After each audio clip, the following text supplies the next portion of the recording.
I'm super, super excited.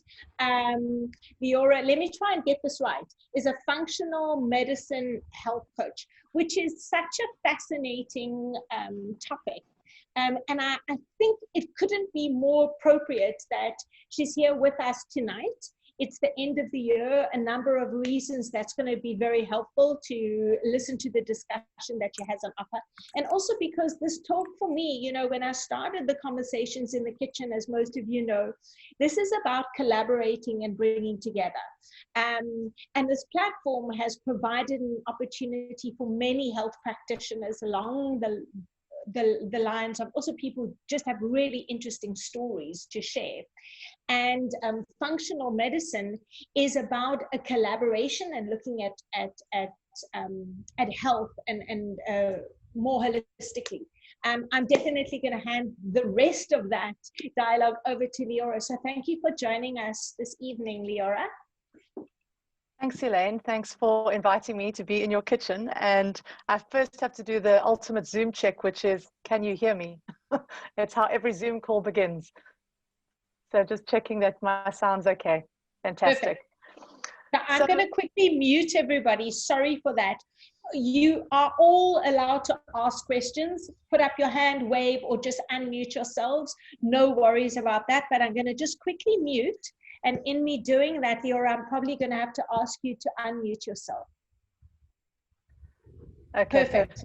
Perfect. So I just wanted to take a moment just to, before I even get into anything, just acknowledge everybody for being here this evening, because it does take something to step out of the ordinary and step into a virtual kitchen without really knowing what you're going to be listening to, and really you don't know. I mean, what have I got to share that you want to know? So I just wanted to thank I am Elaine, because I met Elaine through my cousin Kathy, and it's just been a lovely journey also getting to know you, Elaine, and just you seeing possibility in me and inviting me to share this space with you. And I also just wanted to say thank you to some of my my close family and friends who are in South Africa that are on the call. And it's just so nice to see everybody. Nice to see Finny and Nadine and Dominique, my old friend too from school. And my mom and my sister, I can see them hiding. So I've definitely got some fans, which is just always encouraging. So that's really lovely. And then an old face from 100 years ago, Jill, who I used to sit in her lounge and we used to study together and learn about nutrition. And I mean, we're probably talking about 15 years ago. So there really is a long history behind how I got to where I am today, having decided to move into functional medicine. So just by a show of hands, how many of you know what functional medicine even is as a topic or as an area of interest? Because you must have chosen to come on. Okay, so all right, so I obviously know what it is. So just to give you some basic insight, functional medicine really is a systems biology approach to medicine. And what that means is that we take the person or the patient and you put them at the center. And then around that, you look at ways that you can support that person to achieve optimal health. And at the end of the day, what health looks like for each one of you is completely different. So there's no one picture of perfect health. And whatever that experience is, it's about tapping into what that is for you. So for some people, it may be needing to work more on a spiritual side of manifesting their genetic potential. It may be working on something to do with digestion that's affecting them. So there's no one set way. So for tonight, I asked Elaine to tell everybody to bring a paper and a pen. So I thought it'd be quite fun if you could just write down, when you think of the word detoxification, what is one word that comes to mind? And then all I want you to do for me is just write it down on paper and then hold it up to the screen. So I've done mine. So there's the word detox may be something that conjures up a whole lot of things for different people. And I just am very interested to know, what does it mean to you? Does it mean anything? Okay, so I'm going to hold mine up. Don't know if you can read. It says necessary. That's the word that came to me. Liver. I'm going to write these down. So liver. So Tracy says liver. Jill says diet. Reset. toxins, releasing toxins. Okay, that's a really interesting one. I'm actually going to pick up on that one. What is it? Purification? Purification, that's huge. Okay, so purification, that could be multidimensional. Finny says clean up. Where's juicing? Juicing, Matty had juicing. Juicing, celery juice, Nadine, I love that. Nadine, celery juice. Okay, I know a lot of people look at that as a very good method to detox. So we've got clean out, we've got detox, we've got cleanse. Cleanse. Okay. What was yours, Karen? Show it up again. Clean out. Clean out. Okay. Clean out. Yes. Okay. All right. So isn't it interesting that we've all got different words that relate to the word detox? We've got liver, we've got reset, we've got releasing toxins, we've got purification, we've got clean up.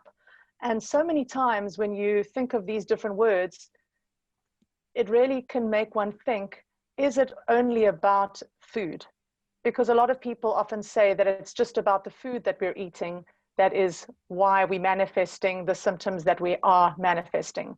But from a functional medicine perspective, we know that there really is so much more to the picture why somebody is holding on to toxicity. And this was the conversation that Elaine and I were having earlier today. What could be causing somebody to manifest a picture of ill health? You know, it could be somebody that's drinking a green smoothie, eating a beautiful salad, but all they do is talk badly about other people, or they involve themselves in toxic conversation. So that can't be something that's feeding them. Or they may be living the perfect physical picture of health, but there's no movement. You know, they're maybe not doing any kind of exercise. So when you're looking at what it takes to be a whole human being and to be somebody that's fully self-expressed, it's really looking at the fire, the earth, the water, and the air, and making sure that all elements are well in balance, and making sure that everything's happening in a good way. So I just thought I'd give you some insight into me a little bit. I don't know if, I'm sure people want to know a little bit more about how I come to all of this and what's my story. I've been involved in the functional medicine world for probably about 14 years. And it's a long time to have spent really delving deeply into everything to do with what it takes to live a life of good health. And good health will be something, again, as I've said, that's defined differently for everybody. And in my case, I'm so grateful that I kind of fell into the lap of functional medicine, because I've had my own mental health challenges in my life. And it's something that's really helped me to navigate very carefully through things like sleep management, careful eating, and really just doing the level best that I can do to live a very healthy life. And I'm not talking about being the perfect weight or having the perfect picture of health, but really taking those little pieces of the puzzle and putting them together and saying, this is my recipe.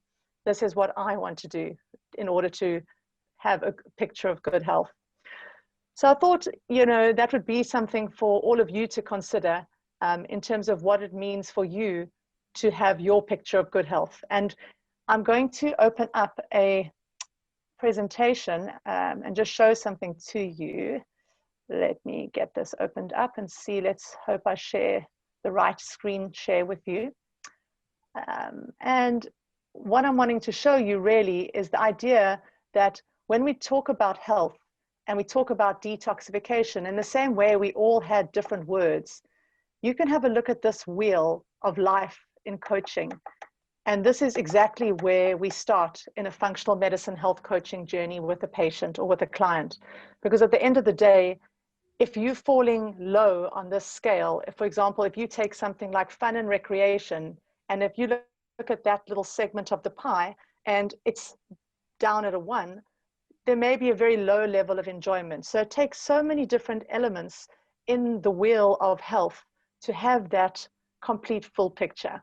So it's really important to look at these components and then say, what is it that I'm going to work on that is going to help me manifest my picture of good health? So it literally could be detoxing a negative money mindset. You know, there's so many people, and I hate to bring up the topic of money. I think it was, I can't remember, I think it was Anne that was saying, you know, as we were coming on earlier that the frustration that she was experiencing in some of these online webinar calls where people are always trying to sell you something, or the frustration that people feel about being healthy costing so much money. That's another misperception. Elaine and I also spoke about that today.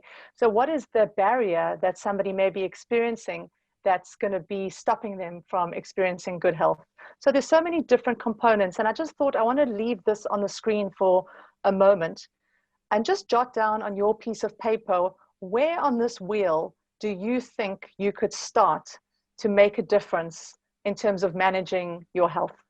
And I'm actually going to take the challenge myself and write it down.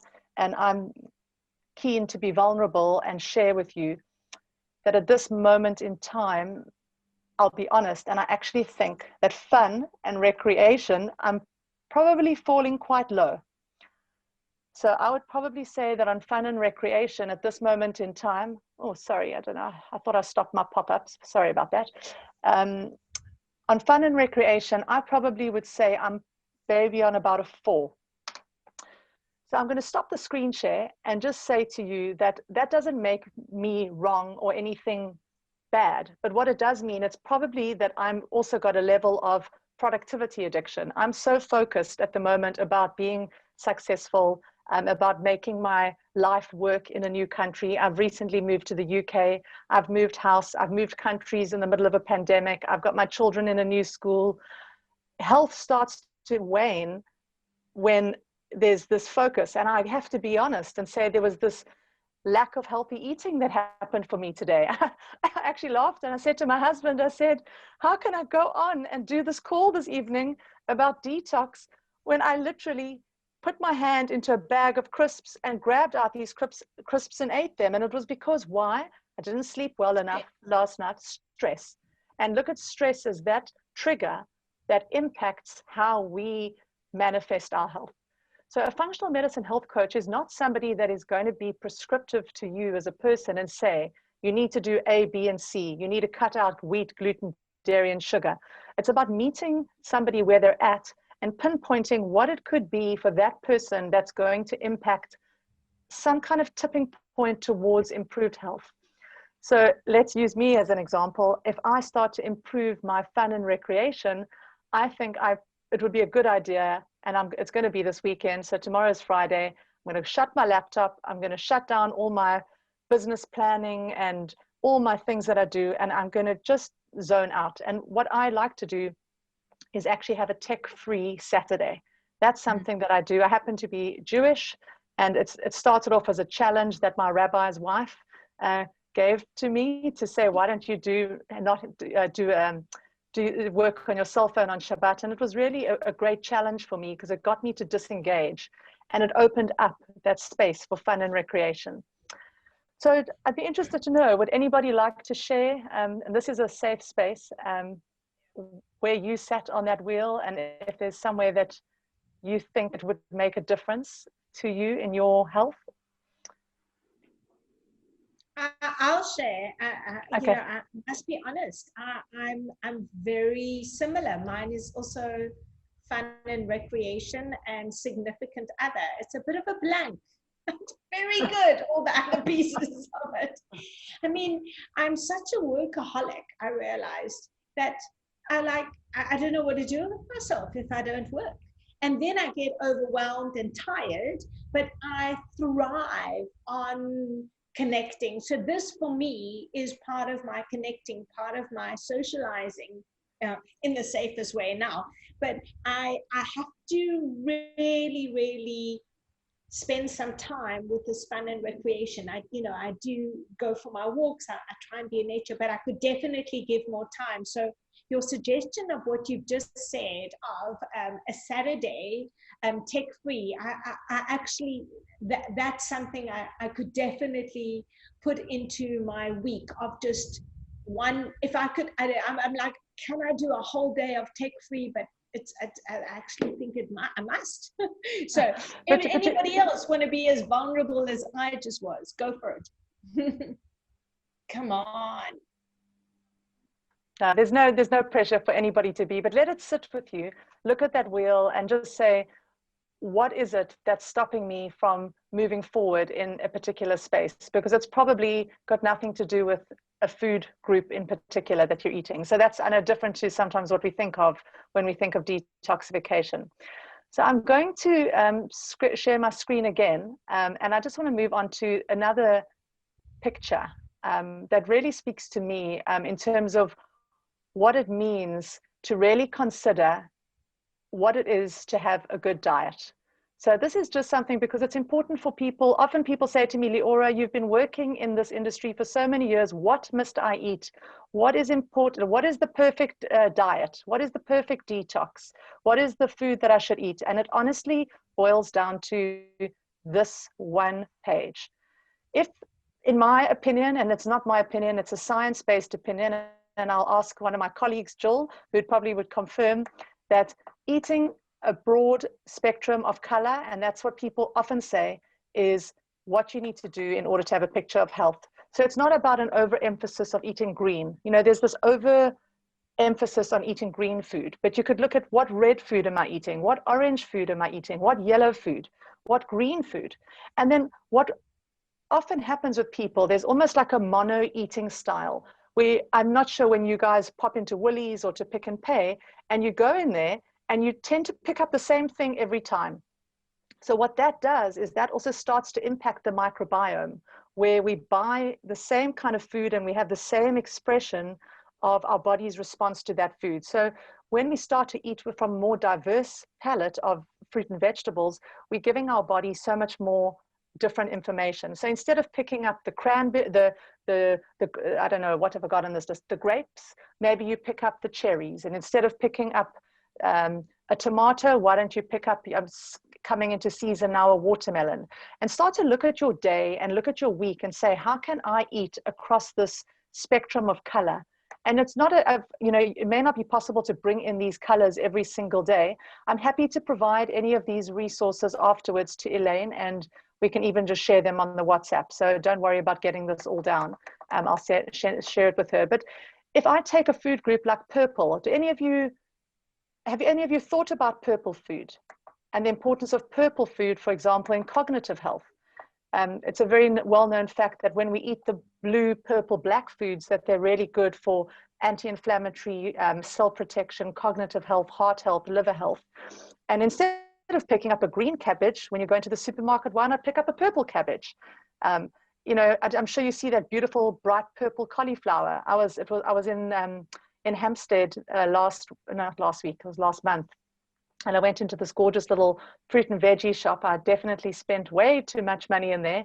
But I specifically, when I was consciously in the shop, I shopped differently to how I normally shop.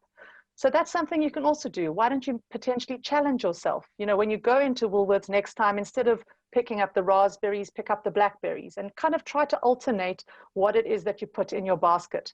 And it's interesting because this whole movement to online shopping, I noticed that people are really getting into this mono eating pattern. The intuition around what to eat is also changing. So people aren't thinking this is what I would enjoy eating. It's kind of what I ordered on my delivery and what's arrived. And if we move further down on this list as well, let's go down onto the second page. Look at these suggestions in terms of how to get more into your diet. We're looking at servings of between 9 and 13 servings of plant foods every day. Now that's a tall ask.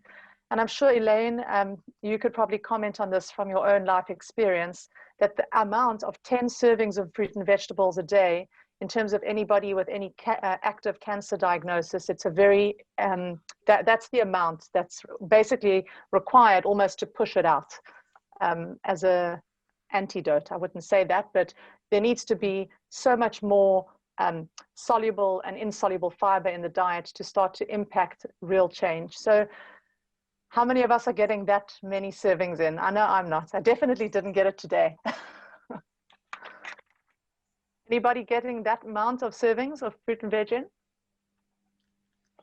I mean, it is really a tall ask, as you say, because you know, for me, it's something I worked at because this is going to be a bizarre statement I'm going to make, but it's my experience. It's not a fact. But I kind of, with me admitting that I am a workaholic, when I went through chemo, I didn't work. So I didn't know what to do with myself. So I chopped vegetables. Even when I wasn't hungry, I didn't know what to do with it. I literally had to keep on moving. So I took that time and I literally chopped vegetables. You know, a year and a half of chopping vegetables. I mean, of course, I would make meals, but I started implementing and practicing. And anything you practice a lot, you get better at. So today, all I eat is fruit and vegetables. It's pretty much my primary diet. Primary dietary.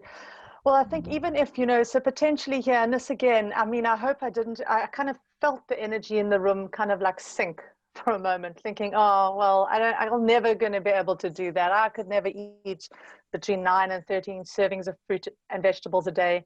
If you're eating 1 serving of fruit and vegetables a day and you increase it to 2, then you've already 50% better than you were before. So it's all about those micro steps, those micro changes that we just do 1 step and then we do another step. And before you know it, you've got this kind of this exponential improvement that starts to occur because your body actually starts to want more of the good food without it being a prescriptive diet plan.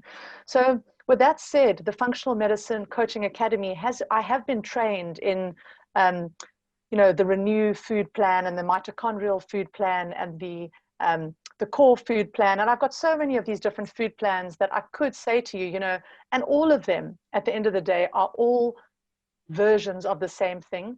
And just to be clear, I'm not a dietitian and I'm not a nutritional therapist, and I don't spend my time doing diet plans for people. That's not what I do. My role really is to listen to what somebody's saying as what is their barrier to achieving optimal health.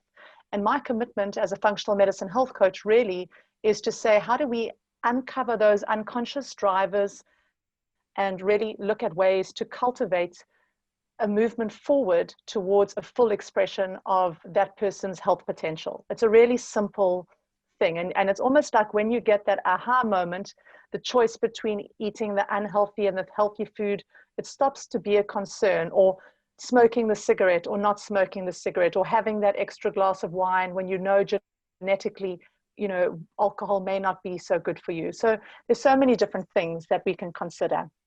I'm going to jump to my next PDF, which is a really lovely tool as well. I will be using these in a program that I'm going to be running soon. And this is a diet, nutrition, and lifestyle journal. Some people, I'm always sensitive to this because when people see a diet journal, they often think, oh, I've been to dietitians and I hate writing down what it is that I eat, and I can't do that. And I've got like a bad history in anorexia or bulimia or obsessive compulsive eating or whatever it is, and counting carbs and fats and proteins. I wouldn't use this with all people. Okay, I wouldn't use this as a tool with all people. If I heard anything about any psychological concern around minimizing the importance of healthy living, and this could put somebody in a stress zone, it doesn't matter. I would just say, let's go back to the red, yellow, green, purple, brown, and just make sure that you're spending a lot of time on that page. And you could literally print it out in color. I'll email it to Elaine. You stick it on the fridge and you say, next time I go to Woolies, I'm going to try and eat a little bit more red, or I'm going to try and eat a little bit more yellow. But this tool can be really nice if you are trying to actually see in a day, what colors am I getting in my diet? Because I can say for sure that sometimes people that are, for example, doing intermittent fasting, which is something that I work quite well on, it could be until midday I've had no color in my diet. Then I have maybe a black coffee.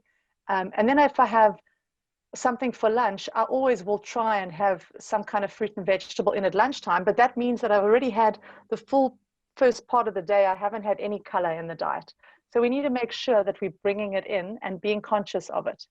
And it's interesting, when I was in Israel last year, I was just blown away by the breakfasts in Israel, because everybody's piling in salads at breakfast, herring and salads and beautiful bright colored food at breakfast. It wasn't cereal and toast and baked beans. You know, it was this interesting Mediterranean style diet. And there's no doubt that the Mediterranean style of eating in terms of detoxification really is the one of the cornerstones of good health, and good quality olive oil as another example. So I'm just going to move along and go into this section over here, because for me, this is what I would call the secret sauce. Again, you can eat as much healthy food as you like, but if sleep and relaxation is a problem, if there's no issues around exercise and if there's no management of exercise and movement or stress, or there's imbalance in relationships, and I'm not talking about a significant other, I'm talking potentially about, it could be a toxic relationship with somebody. Oh, I think I have a visitor. That's my little girl. Sorry. She's coming to say hello. Hello, Ashira. Oh, sweet. Hello. She's and this was on strict instructions that her father said, nobody, they definitely won't come in. I promise you, they're going to be well behaved. But then again, so that didn't raise my cortisol at all. I didn't get stressed because, you know, I'm with people enjoying time in the kitchen. You want to come say hello to everybody? So wave to the people. What's her name? Ashira. This is Ashira. Hello, Shira. Hi from Cape Town. Hi, sweetie. Anyway, so if you're going to sit here with me, then you need to be quiet. Okay. Okay. I came in to ask you if I can watch. Yes, go to daddy. Okay. All right.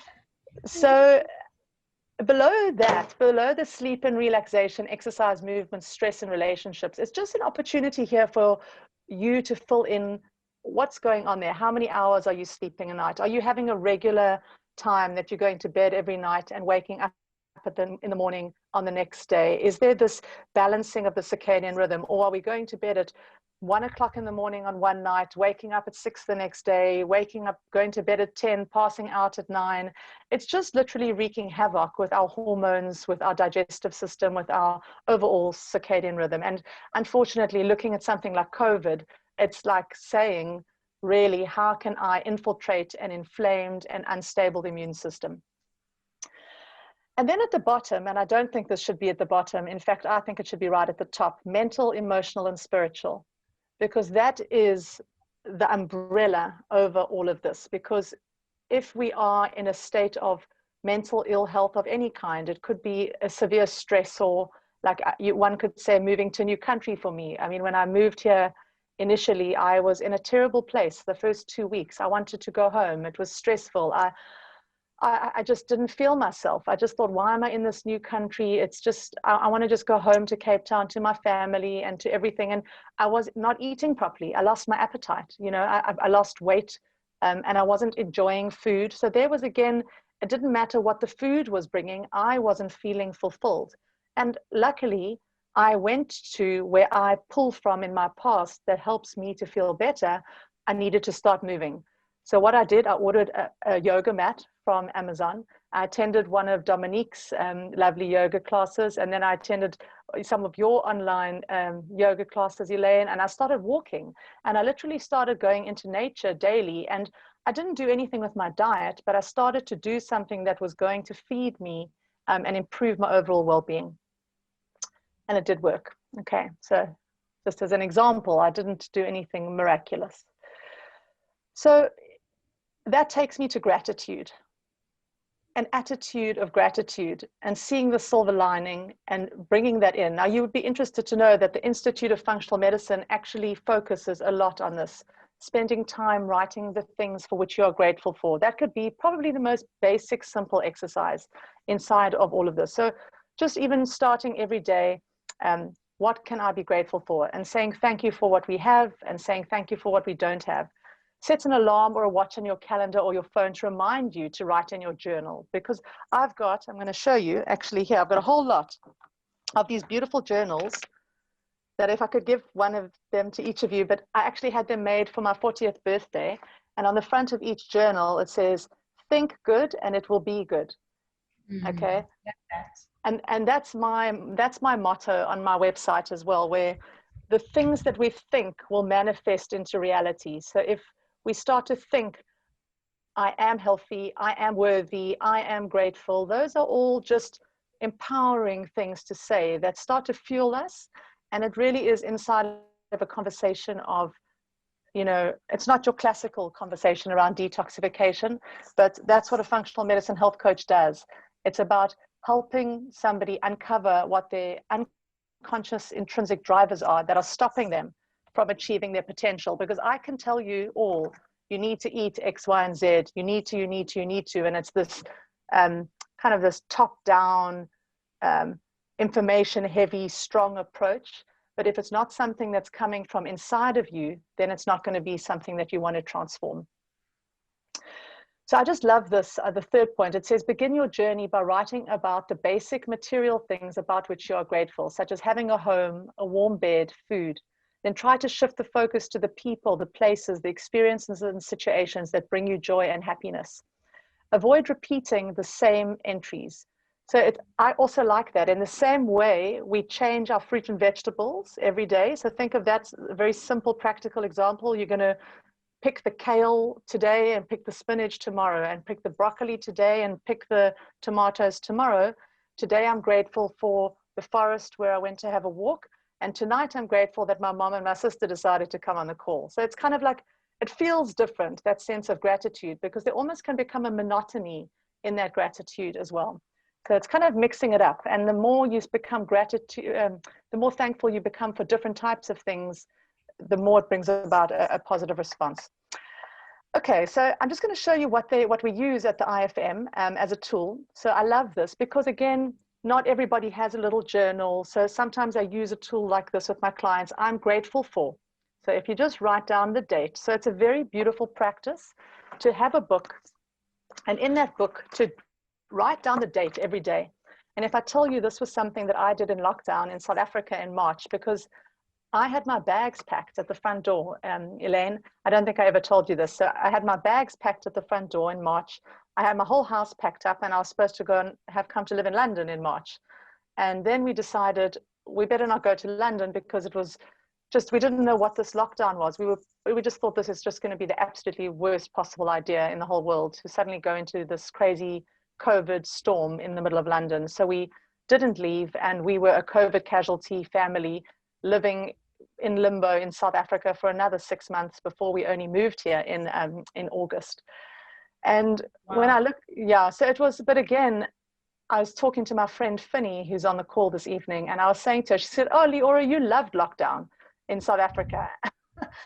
and I did. I actually really enjoyed the lockdown, because I found like practices that were helpful as a daily action step that helped me. Mm-hmm. So a basic, simple action step is getting present to what the day is. I mean, I know you're not in lockdown there anymore, but we're in lockdown here. So it would be writing down the day and the date, and then even I am grateful for. And then I am grateful for my mom that's on the call and the view of Lion's Head that's in the background. Okay, that's a nice thing to be grateful for. Or I am grateful for being invited to conversations in the kitchen, so I get to meet all these lovely people. So it's just a simple thing. It doesn't have to be anything complex. It doesn't have to be anything esoteric or profound. But it's teaching people how to deal with that. So really, I wanted to actually just bring something to your attention in terms of what the value of a health coach really is. And it's something that I'm very proud of as a profession to be, because especially here in the United Kingdom, health coaches are really seen as partners in the process of helping people realize their health potential. So what does that mean? That means that Jill is the nutritional therapist. I will say to Jill, I'm going to work with you on patient A, who really, I need you to do a beautiful workup for her on her diet.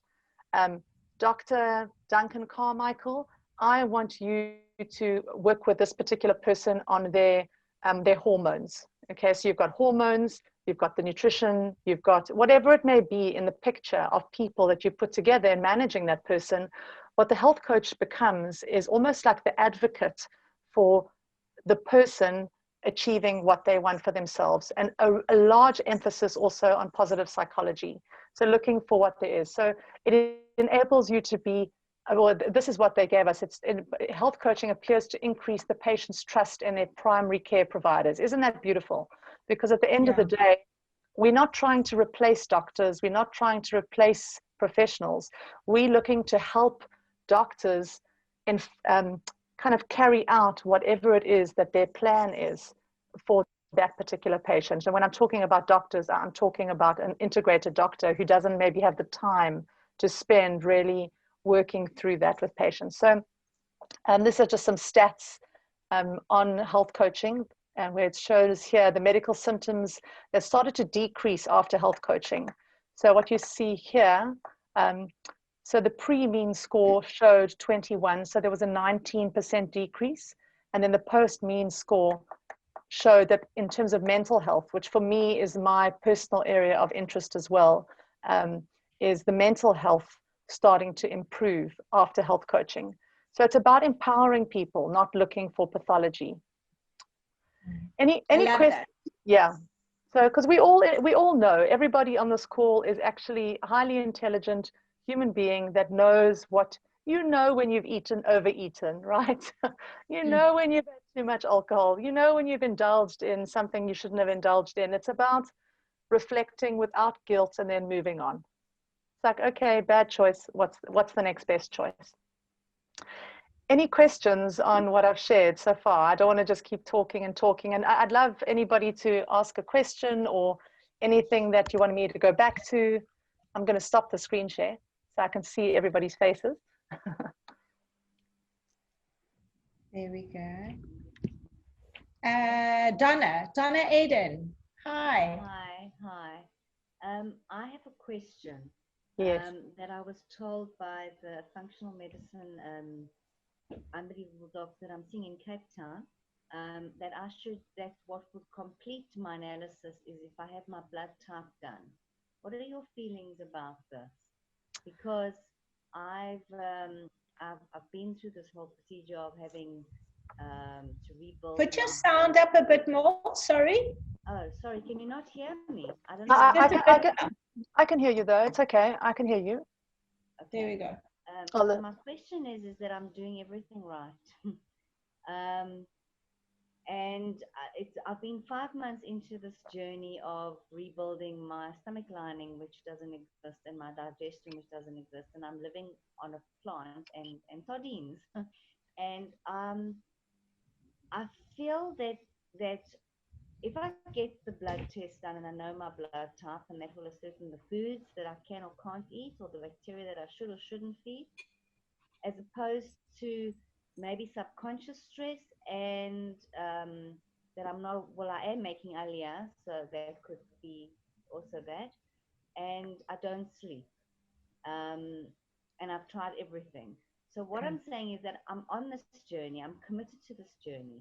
I exercise, I walk to the beach, I do everything correctly, if you know what I mean. Mm-hmm. And yet, I'm not feeling that healing.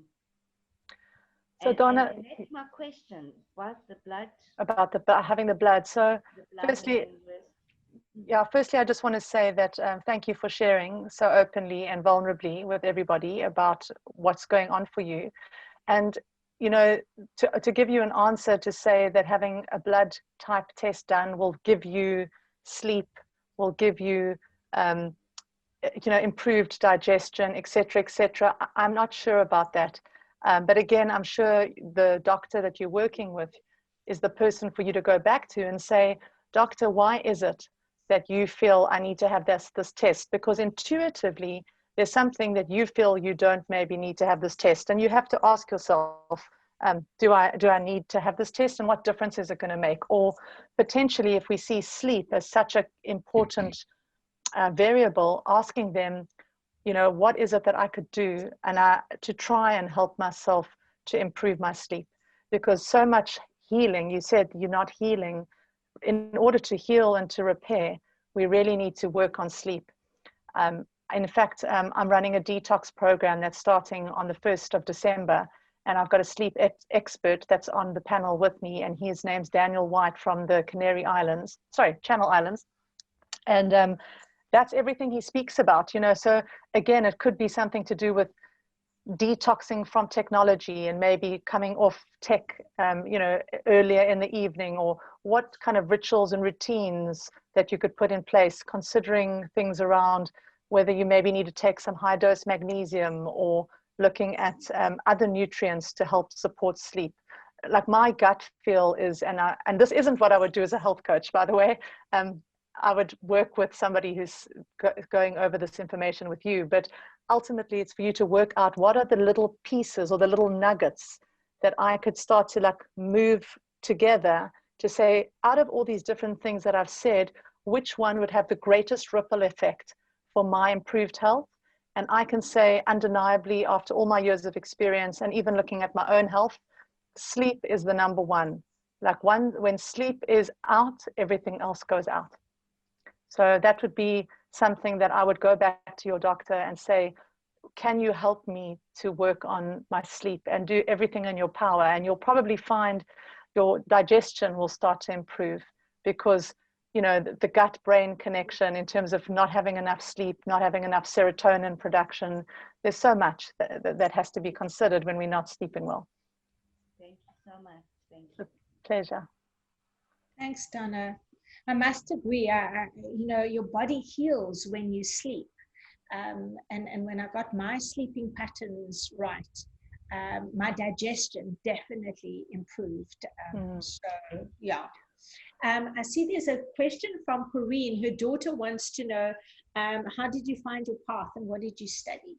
Okay, well, thanks, Corinne, for the question. And hello, Corinne's daughter. I'm interested to know, what interests you about what I'm saying, Corinne's daughter? What's your name? My name's Emma, Okay. and everything that you were saying is actually what I've been doing. I've loved lockdown. I've gotten into a routine of every day I write the day, and I write what I'm grateful for, and I've also been doing a lot with food. What foods am I eating? What am I enjoying? What exercise am I doing? And helping people, I've realized how much it's affected me and how happy I've been and just lighter. I would love to be able to help other people to do that. So I've always been interested in this kind of stuff, and I don't know, I'm very drawn to your career. Well, I'll tell you, it's fascinating, and I'm so excited to hear somebody that's excited about this career, because I promise you, you'll never not have some kind of work, because there's a complete health explosion going on in the world. Everybody is worried about work, but at the end of the day, there is undeniably opportunity in this industry. Functional medicine has exploded in the world. When I started back in the day with Joel, how many people did we used to have at those seminars? I don't know, like we used to try and scrape together just the nutritional therapists that were way ahead of their time. But when we'd have those talks like 15, 20 years ago, and people didn't talk about vitamin D3 as an example, you know, now everybody talks vitamin D3. It's like as if, oh yeah, obviously I take vitamin D3. Of course, zinc, yes, zinc, you know, but people used to say that's expensive urine. You know, that's what people used to say. But now there's this shift. And it's almost like there's a shift in consciousness, and it's going to continue to emerge greater and greater. So as a career, I would say that what I studied, I wouldn't start there for you, because I had already studied psychology and I studied a marketing degree, and then I went out into the world of work, and then I studied to become a functional medicine health coach, which was a postgraduate qualification. So if this is an area that interests you, you have the opportunity of being young. I would study something potentially more concrete. Not that what I study is not concrete, but potentially looking at, really important to know your anatomy, your physiology, understanding how the mechanisms of the body really work, so that you've got a really strong foundation. So you don't have to study to be a doctor, but you could study even nutritional therapy, or being a dietitian or something like that. And then you could study this down the line, because my qualification was a 1-year qualification through the IFM and the FMCA in America. But again, there may be more courses down the line, and we're qualifying. There's more and more people qualifying as functional medicine health coaches and working together with doctors in clinical practice. And then like somebody like me, I work independently, so I don't work with a doctor. So you're welcome to contact me afterwards. I'd be happy to share more of my experiences as well. That's amazing. Thank you. I think I actually will do that. Thank you so much. It's a pleasure. Thanks, Emma. That was lovely. There's Karen just shared. She said Matthew Walker writes a book called Why We Sleep. So that's everything you wanted to know about sleep. You can write that down, Donna. Yeah, I like that. Jill. Sorry. Hi, I don't really have a question, but I do want to say, Leora, it's been such a long time, and I'm so, so proud of your journey, my darling. Those days, as you said, we practiced and we studied around my dining room table in Newlands. And, you know, to all you people out there listening to Leora, she's one of the most gorgeous, unbelievably qualified, experienced, and amazingly generous person with her knowledge and her experiences and all this. And I just wish you so much. Oh, Shem, you're making me cry, Joyce. Me too. And you know, I actually stopped being in the industry a couple of years ago because I retired. And you make me jealous that I want to jump right back in. Yeah, well, I want to jump right back in and start do it all again. And you know, I'm so, so, so thrilled that I had this opportunity to see you again. And I wish you so much joy and happiness in your new career, well, your continuation and in your new city. Thanks, Jill, and lots of love. Are you still hiking? Every week we went and I had a beautiful hike today, 2-3 times a week. And I'm doing a lot of yoga too. Oh, lovely. Okay, well, you're looking wonderful. You don't look like I haven't seen you for so many years. And I'm happy. I suppose when we try, we just, it's just cortisol. So we must happy cry. Tears. Happy tears. When we cry, it's healthy. So thank you for the acknowledgement, Jill. It was lovely to see you. And thank you for the comment. Okay. I'm going to unmute myself. Okay. So yeah, it's really, it is a journey. And I think when we all realize that there is no set answer, there is no perfect doctor, not one of your healthcare providers has got the answer for every single thing. It's really a cumulative approach. It's your dietitian or your nutritional therapist or your GP or your rabbinical leader or your you know, non-denominational spiritual leader. It's so many different parts that make up the whole. And that's what functional medicine really is. It's not favoring any one discipline. You know, with respect, yoga doesn't have the answers of everything. You know, if we don't have the going to a movie or seeing a friend, and look at the importance of this human connection that we're creating over this Zoom room. You know, if somebody just said, I'm going to just take my yoga mat and I'm going to just be by myself and practice my yoga, how hard would that have been? I mean, you know, for people that do yoga, but minute you log into a Zoom room and you suddenly connect with somebody and you on your mat, or you know, get involved in a conversation like this, we're healing in this moment and in this environment. So that's what Elaine's providing, and that's where she really gets it, because it's not about a webinar, it's about connecting with other people and helping ourselves and helping each other to heal, because that's what the planet needs more of. We need more of this. Absolutely, I love that. That's beautiful. I mean, I see there are two people that Vinny just asked a question, and then afterwards Amanda, Matty also wants to ask a question. Vinny, do you want to maybe, I know that you wrote it down, won't you just ask, it's such a lovely one about rainbow eating, and ask away. Leora, I loved what you said about the rainbow eating. I can't believe that you and I haven't actually had that conversation before, or maybe we have, but it was really, I loved it. But what I wanted to know, because now I'm actually on a mission to eat rainbows, is it better to eat this rainbow of colors with every meal, or can you just spread it out through the day and have like one orange thing and then that's enough for the day? What is better? So again, it's not prescriptive, because if you start to eat intuitively, which will come once we cut out certain trigger foods like sugar. Okay, sugar, all it does, unfortunately, it scrambles the brain. It's the more it's like they speak about this like vicious cookie cycle, you know, one biscuit and then another one, and it just, you can never satisfy yourself. So when you start to eat healthier choices, the colors will almost start to speak to you. I know that sounds maybe really strange, but there's no wrong answer, because now it's summer, right? In South Africa, you're going to have the most bright array of colors. You could just go wild in a supermarket. And when you walk in, you could say, what does Finny feel like today? Oh, those look like the most gorgeous plums or peaches. And the experience of digestion would start at the moment that you see that fruit or that vegetable. You would see it, you'd smell it, you'd pick it up, you'd pick the one that wasn't bruised. There was like a slower, mindful, conscious way of interacting with that food, and you maybe would then like put that into your trolley or your basket. So there is no set rhythm, but if you are somebody that prefers a structure of what to do, I could work with you on that, and we could say, right, what colors, you know, and we could look at, there is the modified elimination diet food plan where they do have special guidelines of how to take the colors and make sure you're getting it in, because you could do that, but it's not prescriptive.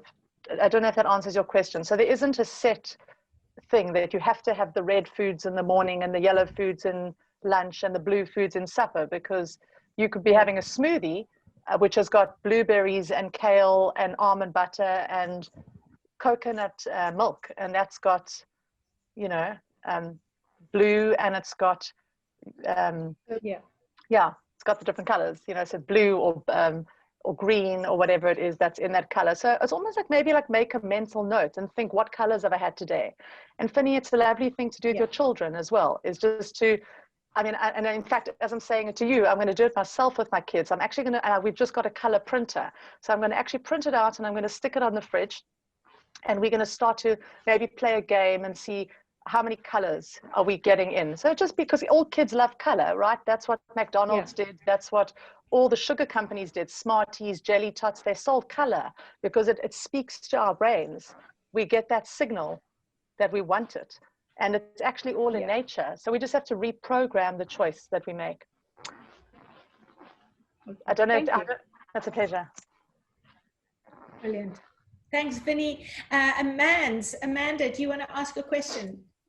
So thank you. It's not so much a question, although I would love answers, as maybe a share or a comment. I'm a big advocate for all of this. I mean, I've never studied functional medicine or anything, but I'm in the health and well-being space, and I'm, you know, very pro all of this, although I'm not good at a lot of it. And actually, when I think about it, and when I saw the chart of all the different components that, you know, make up the holistic whole, whatever, I feel like a dismal failure at the moment. It actually made me, I just went like,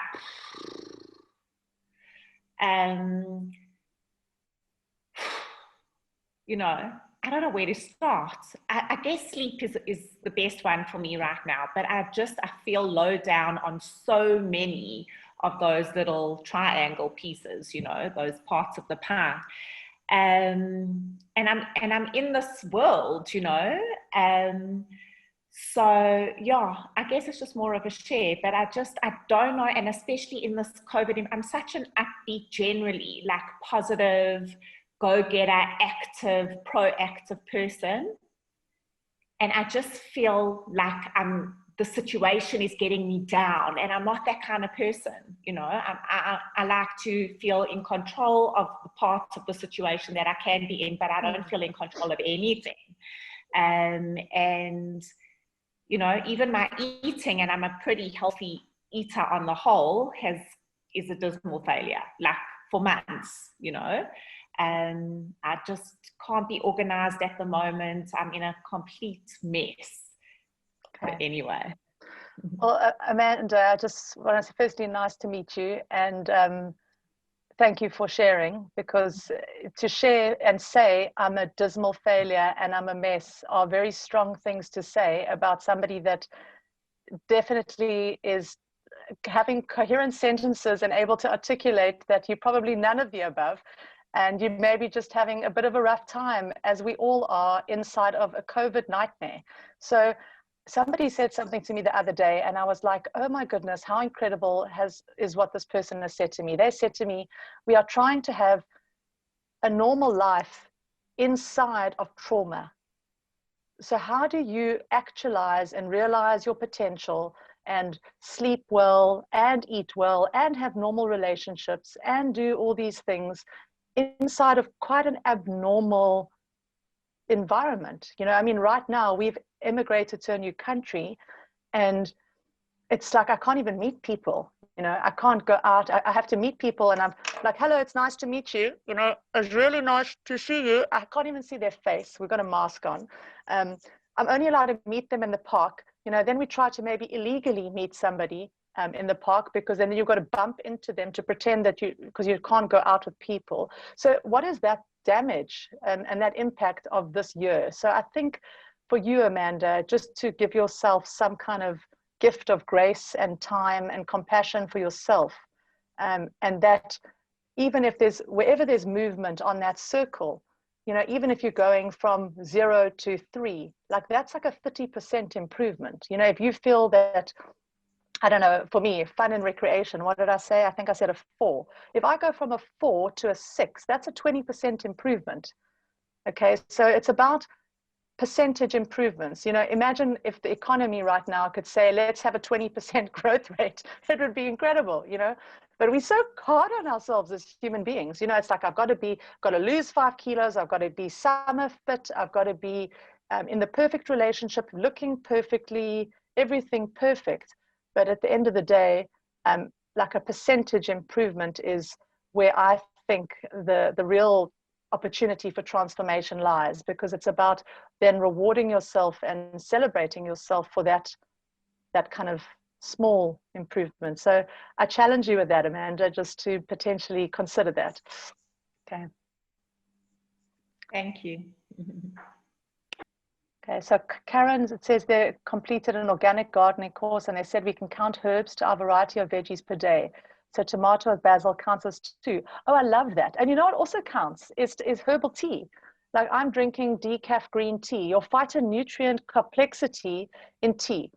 And you can ask Finny, who's actually happens to be my soul sister and best friend. In my house in Cape Town, I had a drawer. And you can ask Kathy, Elaine, you'd open the drawer and I had like a million teas. And like every day, it was almost like a ceremony, like which one am I going to pick? Because I don't really enjoy drinking lots of water, but you get really high phytonutrient complexity through your tea. For those of you that are on Facebook, I'm going to write down the name of somebody that you would maybe all enjoy talking about. I call her like my color guru. Her name is Dr. Deanna Minnick. For those of you who don't know her, she's a functional medicine nutritional therapist. I learned everything I know about color from her, and she literally lives her life in color. She even paints everything in bright colors, and just a really inspirational person to have on your Facebook feed. So I think something else to also do as well is to start to fine tune what you follow. You know, that could be a really good detox. And even though somebody may be your friend, you may not like what they share. You may not like what they put out there, because that's whatever's going on for them on social media or what they say. You don't have to unfriend them, but you could unfollow them on a social media, and it doesn't mean you're not their friend. It's just I just don't want to see that anymore. So start following a couple more things that feed you. And if it's not feeding you, unfollow it. It's nothing personal. I love that. Yeah, so that's Deanna. I've got a very full Facebook feed that by the time I've kind of got to my morning, I'm like, oh wow, I'm so inspired for today, because I just follow people that are going to feed me. Yeah. So important. So important. Yeah, so important. Matty, do you have a question? Do you want to ask a question still? Earlier on, it looked like. Yes, first of all, thank you so much, Leora. It's wonderful to listen to you. You're so inspiring, and everything you say makes sense. And I think listening to you, I'm less hard on myself, actually, more gentle with me. I wanted to ask your opinion. You mentioned intermediate fasting. I did I mean, I'm in Israel now for 3 months. I'm going back to Cape Town, but I did it beginning of the Corona thing, and I did quite well on it. But anyway, life just changed, and I want to know how you feel about it. You know, health benefits or yeah. So firstly, if you're in good health, then intermittent fasting is a fantastic method. If you're somebody that, for example, has got a thyroid condition or an autoimmune thyroid condition, or God forbid, like a severe illness or something like that, it almost puts a certain degree of stress for some people. But you strike me as somebody in reasonably good health, and if you feel good. So again, it's always the question, how does it make me feel? So as a woman, I tend to do intermittent fasting, but cyclically, I find that when it would come to the time of my menstrual cycle, I would want to eat more, and I want to break that fast. I wake up in the morning and I'm hungry. So then I'm not going to do the intermittent fast because it doesn't feel right. So it's more about what feels right, what doesn't feel right, checking in with yourself. But to answer your question, the research on intermittent fasting is very strong. And it's a very valid way to control eating, because there was that years ago, there was that time of like Patrick Holford and his diet, where everybody was eating kind of every 3 hours. But what happened with that, people were eating meals every 3 hours. So they weren't eating one meal, snack, another meal, snack, another meal. They were landing up eating, so they were like grazing all day long. And what that does is it just impacts the pancreas, so much so that it's literally producing insulin all the time. It's like, here comes the food, here comes the insulin, here comes the food, here comes the insulin. So the body's having to work. So it does prime the body better to kind of do an intermittent fast. Some people do 12 hours, some do 16 hours. Some people do a 5-day, have 2 days where it's normal eating. It depends what works for you, and then again, just setting that rhythm that makes sense. So yeah, the research on it is completely sound, and people feel good on it. In fact, there's almost like a level of control, because you're also reducing your calorie intake by just controlling the window. So if you are somebody that maybe does tend to overeat, I mean, I really did well with it. I also did intermittent fasting at one stage, and I would stop. I love chocolate. Okay. I love dark chocolate. So at the end of my dinner, what I would find is that I would eat dinner, and then at like 10, 11 at night, I'd find myself wandering, to go and find my chocolate. So then I knew I wanted to get the chocolate in. So then I would have the chocolate with the meal, which blunts the glycemic impact of that meal. So it's better to have the chocolate with the meal than to have the chocolate 3 hours away from the meal, because it's going to spike your sugar again at another time. So you bring in the sugar. I brought in, even though I love dark chocolate, you can ask my mom, I would bring the dark chocolate into the meal at the end, and then it would be like, okay, I'd look at the clock, it's 8 o'clock, I would brush my teeth, because that would signal the shop is closed for today, and then I'm done, then I would maybe sip on some lemon water or a herbal tea, and that would suit me fine until the next day. And I would generally go from 10 until 2. And I would say when I was doing that pulsed eating of 10, 2, and 6, it really worked for me personally, but and for many of my clients, it works well, because it was like it created some kind of rhythm and routine. Thank you. Sure. Lainey, can I say something? Yes, Dummy, go for it. I mean, a few of you know how I work in the chakras, so with the colors. So I was just kind of thinking to myself the other day, people must think there's this crazy girl, and for like a week she wears red, and then the next week she wears orange, and then, like kind of thinking, and it's so reaffirming for me, because also I do, I mean, it's not exactly like, so it's not like how you would prescribe in every day, in each day, but like I kind of do it in a 7-week cycle. So it's this repetitive 7-week cycle that I've kept going for like 3 years now. And so what happens is, okay, so like it's not exactly, but like you would eat for the root chakra foods that grow at like ground level. So obviously the root veg, and then sacral foods that carry a water vibration. So and then you obviously end up eating all the colors as well. And it's not like to say that when it's red or root chakra, you're eating red, but what I'm saying is over a 7-week cycle, you will incorporate everything. So yeah, it's, I don't know, it's just. I love that, Dominique, that's really stunning. And I think it's funny that you must follow, and I'm going to say must, I'm not prescriptive, but you will love Deanna Minnick, because all of her paintings are, do you follow her? She does everything with the chakras, and she does everything with sacred spirals and colors, and yeah, she's amazing. So, yeah. So, I mean, you know, when we look at all these different things, I think what's clear to me is that there is no blueprint for each one of us that's on this computer screen in front of me, because we all have our own unique thumbprint. We all have our own unique kind of way of experiencing and expressing life. So there's no need to have a one-size-fits-all solution for every person. There is no one diet. There is no one way. There is no one method. So get in touch with what makes you feel good and do more of that. That's all. And hang around people that make you feel better about who you are, and read things on TV, watch TV that makes you feel better, or watch a movie that makes you feel better.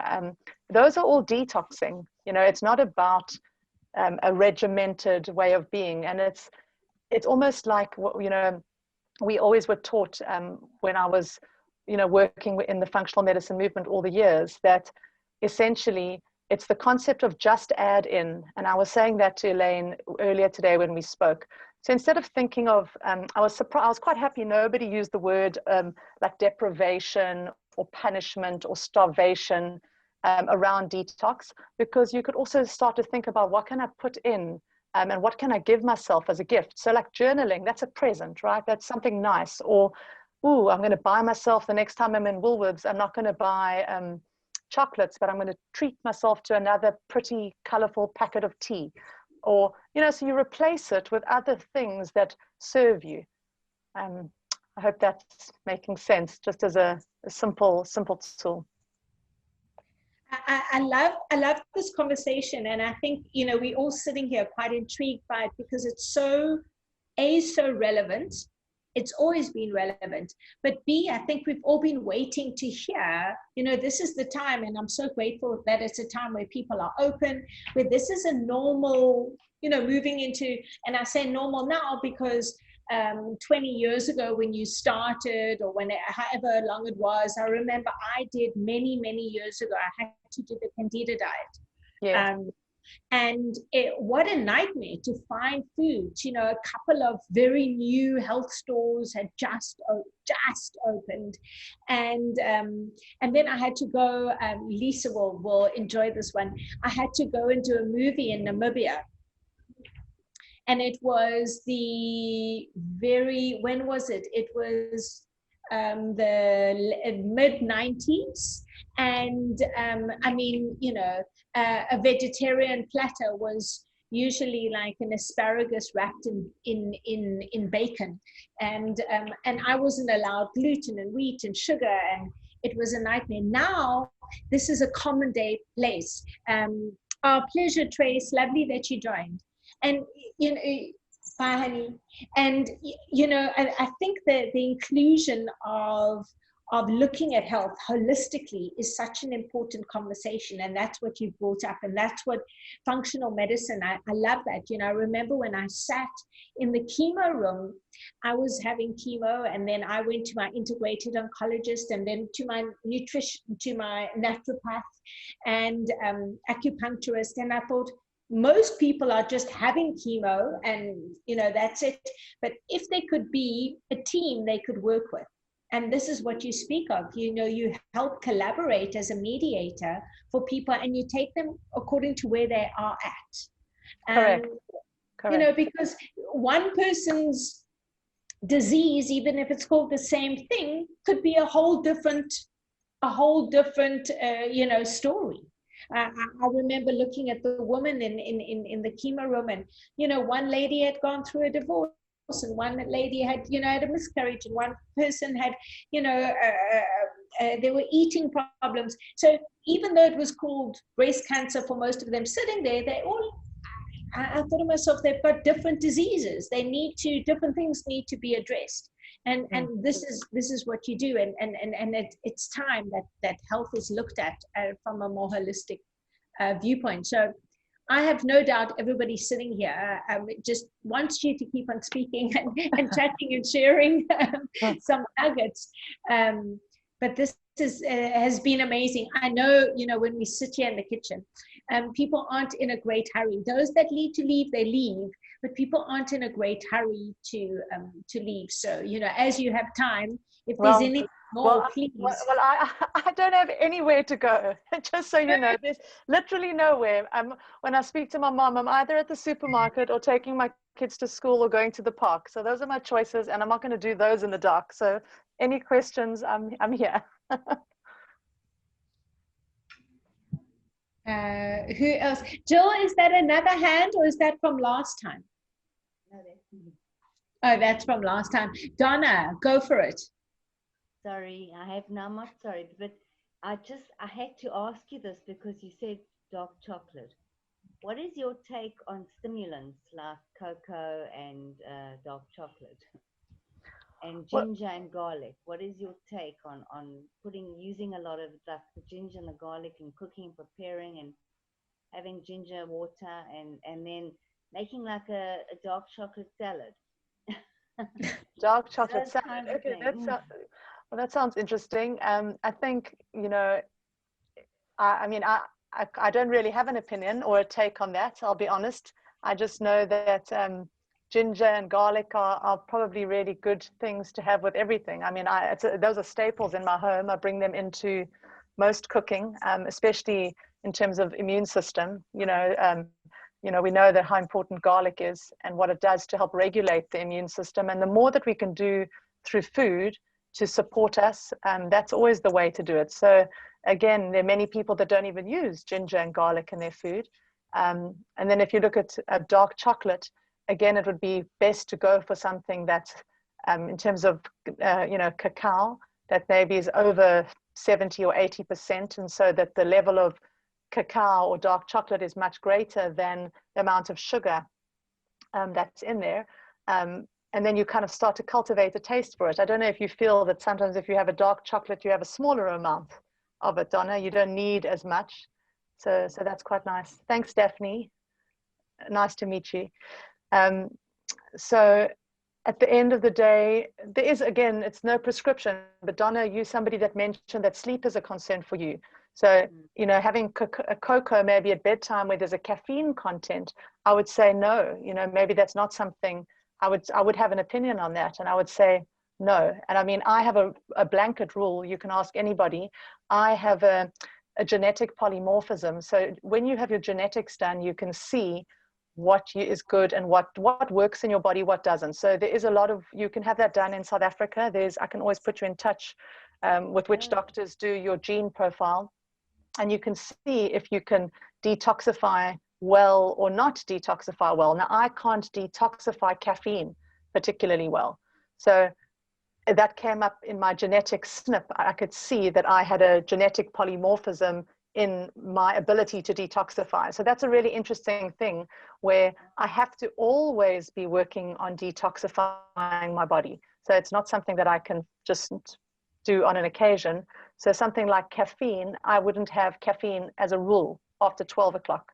I love coffee. I love a good, strong, good quality coffee, but I've disciplined myself that I never have one after 12 because I like to go to sleep at night.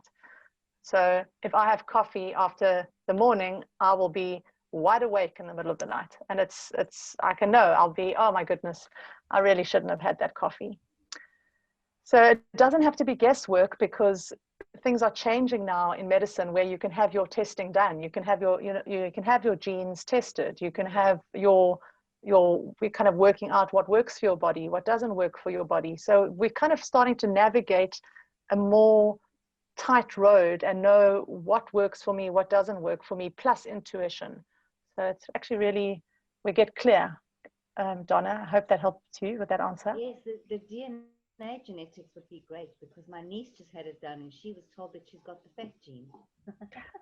Yeah, I hope, shame. Well, there is actually something called I think it's called the TASR1 gene, which there are some people that have also got a more of a tendency for sweet things. I don't know if any of you, after a meal, you always have to have something sweet.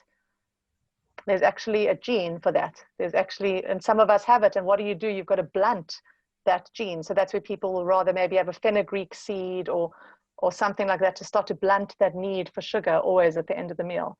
So we are our genes, or we are the opportunity to modify our genes. So, at the end of the day, we aren't our genetic makeup. We are the potential of knowing what our genes are, and then how we translate those into the best reality we can have for ourselves. So it doesn't mean that, because there's no such thing as bad genes, there's something such as bad behavior of those genes. So we can work with kind of what we've got. I love that. I think it's a really important, thing you've just said now, because I think it's so important that we don't feel beholden to our genes. There was, when apologies, but my reference point is obviously often cancer, because I had all these tests and gene tests but a lot of people had said to me, is it in your genes or is it in your family? And even if it is, I kind of firmly believe you don't have to be beholden to the genes, but it's the behavior of what you're going to do. And if you don't look after yourself, then the genes can play up. But I love that, being guided to see how you can be facilitated by somebody like you, or someone who does gene testing, to just make healthier choices so that the genes don't hold you back. Yeah, we all have our weaknesses and our vulnerabilities, and we've all got different ones. So it's about that. You're right, Elaine. I think you've explained it very well. Good. Thanks, Daphne. And yeah, nice to meet you.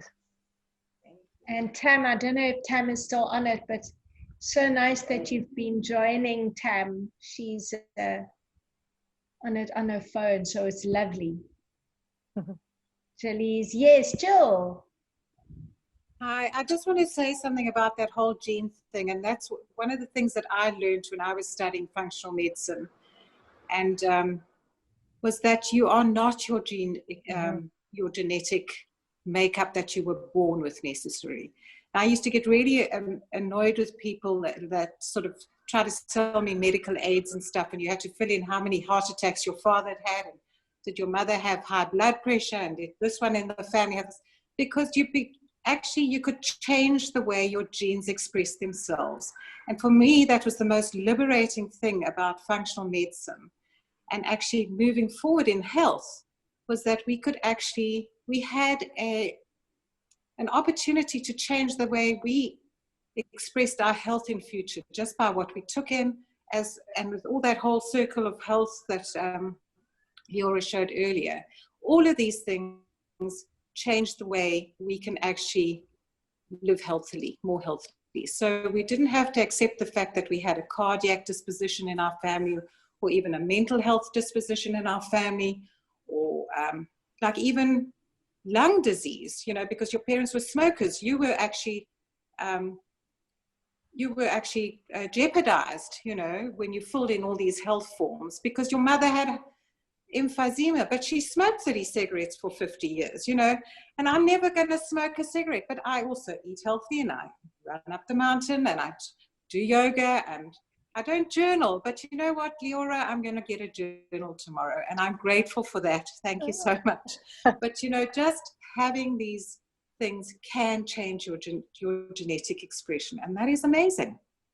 And that's all I'm going to say. Thank you for having me. I love that. I really agree, because, I think like the thing that I got out of my experience, and the thing that I hear from you, and what I think is so incredible about functional medicine, is that it asks the the patient, the client, to participate in their health. And I think one of the things I struggled with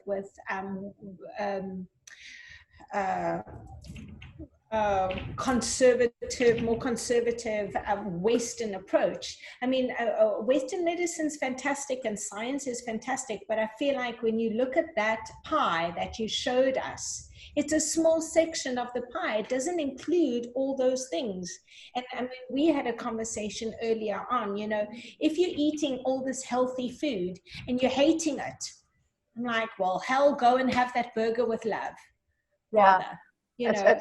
It's funny that you say that, Elaine. I'll never forget being at Cavendish Square many years ago, and there was a family sitting inside, you know where the McDonald's is, in the corner at the top, and they were all sitting and they were all laughing, and the kids were eating happy, like absolute rubbish. I mean, it's not even a version of food. And I just thought, whatever they're eating, it is translating into some kind of information, because they were actually happy in that laughter that they were having in that moment. So the as you say, the pain or the suffering or the anger, like people that are, I hate what I eat, or I have a negative view of food, you know, or that's probably more traumatic or destructive.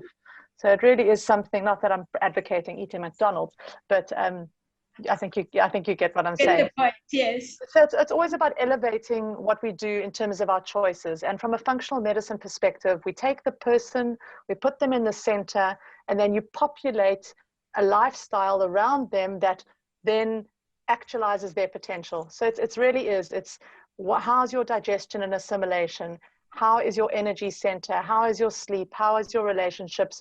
And then you start to, as a functional medicine practitioner, what we do is we listen, where is the most, we kind of talk about where do we need to dot the most ink when I'm listening to your story. And if I keep on, as you're talking, and I keep on dotting underneath sleep, then it's kind of like, well, if the sleep gets sorted out, then everything else will be a ripple effect. So it's just, we trained not to be experts. The difference between a functional medicine health coach and a medical doctor or somebody that's trained in that kind of way is that they consider the expert in terms of advice, whereas what I am as the coach is I'm more of a mirror for hearing what somebody is saying and for helping them to uncover what it is for themselves. And that's where the transformation happens, because that person is in that readiness to change stage. So it's not really designed for people. I wouldn't see somebody that's in a state of complete ill health that wouldn't be responsible for me. You know, it would be, and I don't work with those kinds of people. I work with people that are ready to change. Yeah, I mean, change has to come from that person.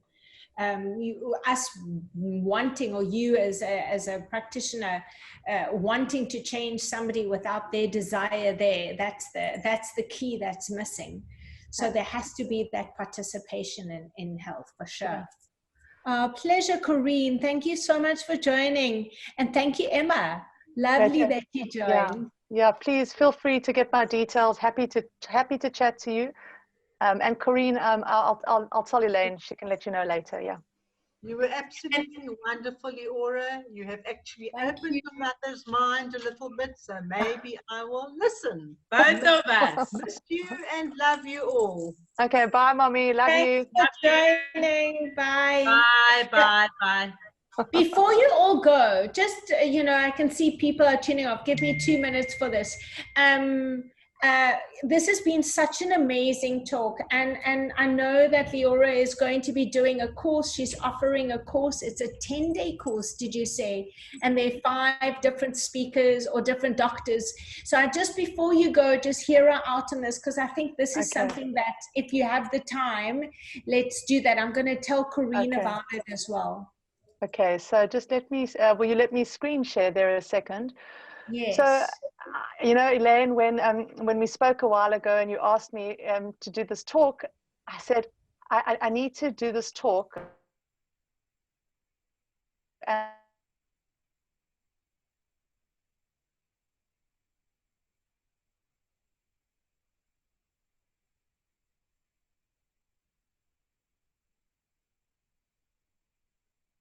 attending Africa. I've got 10 days, 5 speakers, and a new mindset. I was actually fortunate recently just to be recognized by a lady by the name of Lauren Kinghorn from Inspiring Mompreneurs, and she featured me on her website as an inspiring mompreneur, which is probably the best preneur you could be, because being a mom is one of my most important things. And what we're going to be doing on this program, we're going to be modifying and eliminating. So like what we were talking about now. So it's a shape-shifting journey, no matter what your level of commitment is. And in the 10 days, it's about picking one area of your life that you want to work on. And then what I'm going to be including in the program, there'll be a Zoom virtual detox hub with breakout rooms and personalized support. I'm going to have a closed Facebook group. I'm sorry, this is actually my rough draft. It's not my fancy designed advert.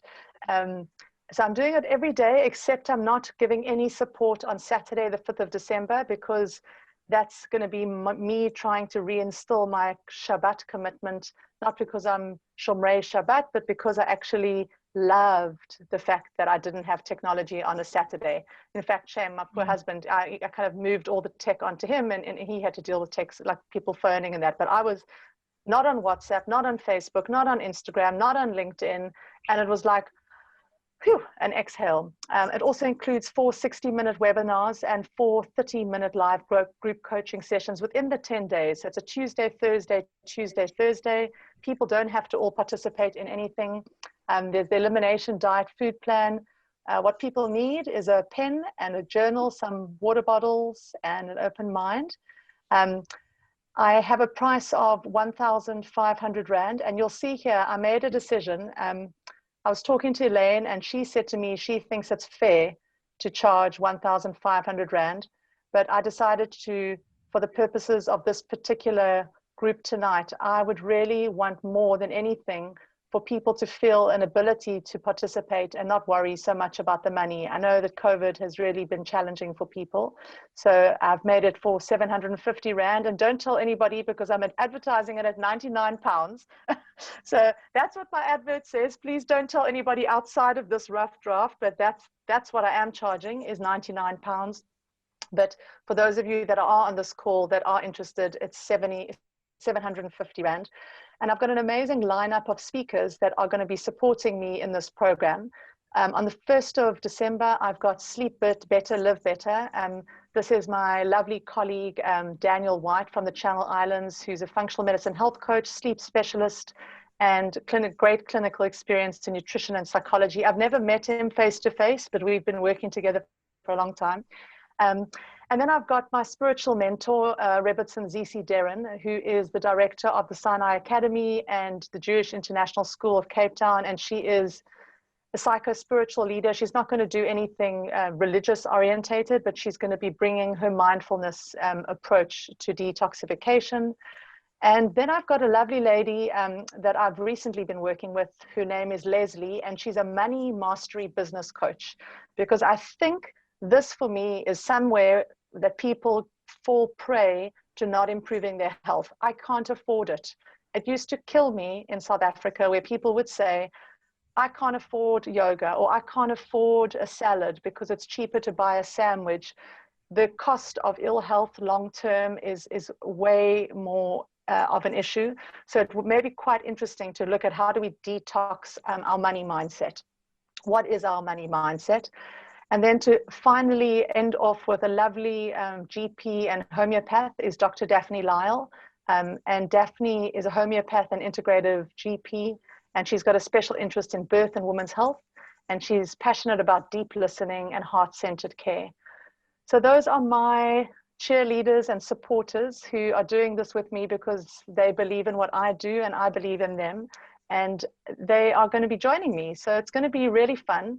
And again, it's going to be very much along this type of style.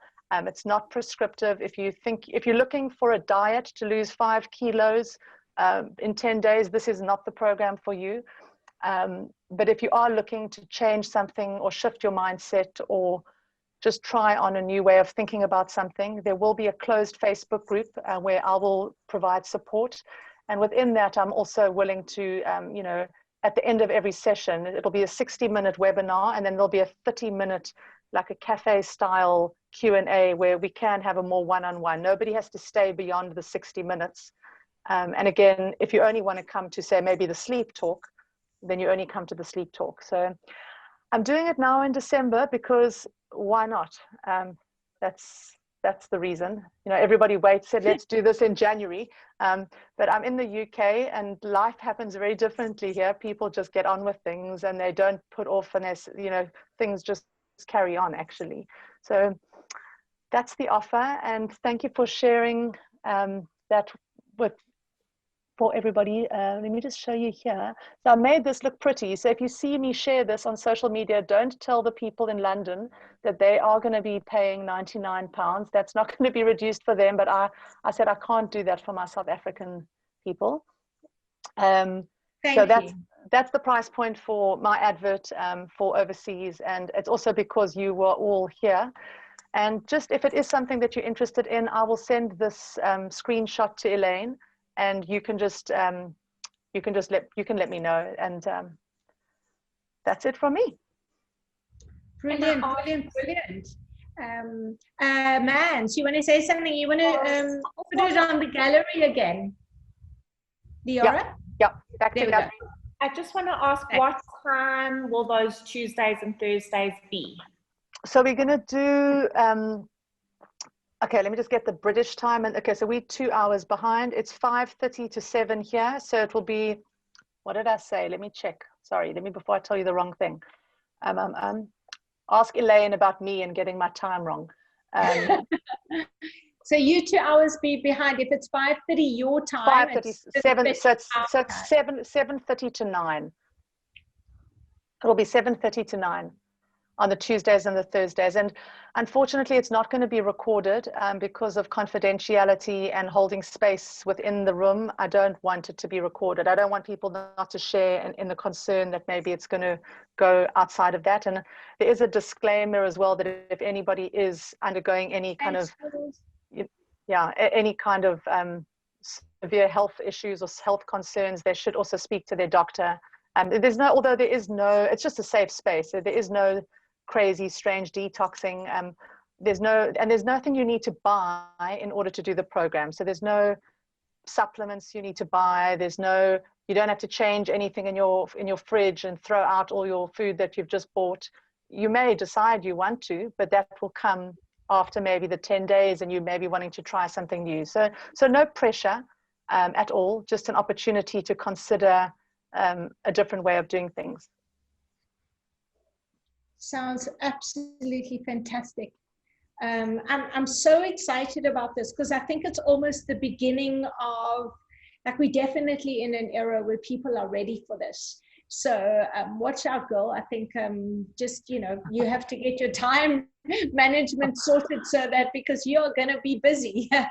You are needed. You and your skills are definitely needed. So, well, thank you. I tell you, Elaine, this doesn't make me feel tired, which makes me know that I'm in my energy sweet spot, because I feel like if I'm contributing and not that I'm helping other people, you're all helping yourselves because you're here. That's the truth. You are, as Elaine said, the participants. And when you participate in your own journey, then you're empowering yourself and you'll always be healthy. So you don't have to rely on me. The idea is to not need me or not need your support person. You also have to ask yourself, if you've been going to the same dietitian for 10 years and you still haven't reached an outcome, like, what's going on? Yeah. It's learning how to really gather one's team or find your team, Yeah. So before more people leave, I just, we can stay, and I'm definitely going to. Amanda says, thank you so much. Lovely to meet you. Thanks, Mans, for joining. That was beautiful. And I just, a little formal kind of, thank you, Leora, so much. I loved every moment of it. And I know I'm watching everybody. I love that they keep their screens on still. I know that everybody really, really enjoyed it. This is a topic that I think we can go through quite a few things. And I'd love you to come back and visit the kitchen, because It's not a conversation that's going to tire. We're all needing to find support. We're all needing to find a little bit of help. And I think what you said to Amanda is so important, you know, recognize where you are. And it's the incremental small steps that one is prepared to take to make the changes, and they make a difference. I mean, I love that like metaphor you used. Can you imagine if our economy improved? You said 20%. 20%. Even 5%. It was 10%. 10%. You know, like we're so hard on ourselves as people. I don't know. I actually get irritated. You know, and there's something that I've become so sensitive to, which is the language we use to talk to ourselves. You know, just even if that's something, just start to change how you talk to yourself. I mean, never mind how you talk to others, but how do you talk to yourself? How do we berate ourselves for what we do, how we look? Ooh, you know, my flabby arms, or my fat legs, or my droopy breasts, or whatever it may be. It's like, wow, you're really nasty. Would you say that to somebody? Would you say that to somebody that's standing in front of you, or would you find a way to? You would never say that to somebody else. So why would you say that to yourself? Just self-awareness, self-gratitude. Just be kind. Just kindness. The world needs more kindness, and it starts with ourselves and starts with others after that. Absolutely. No, that's beautiful. And you know, the simplicity of just our words that we use, starting with that, or becoming aware of the words that we use, the thoughts and the words. I remember a friend of mine saying to me years ago, she said, you know, and that thought is highlighted in the sky and it's on fire. Yeah. Wow. That's beautiful. Well, it is that. And I think, you know, it's the power of attraction, and it's everything that manifests in life. You know, in the same way that disease manifests, healing manifests. You know, when illness starts to occur, it didn't just, people don't get ill overnight. It's an incremental step. You know, how does somebody come to a state of ill health? You know, somebody doesn't, we're all born with the same potential, but it's slowly over time, we make more or less good choices, and then you move towards either a better expression of your health or a lesser expression of your health. And the beauty of it is, for me, honestly, this is all possible to change. Okay, so it's not a sad story. You know, you can change it at any time. You know, we're all alive. We're all on this call. Nobody's too old or anything like that. And even if you're too old, you could change it right in your very latter years and change the trajectory. You know, I've seen that happen.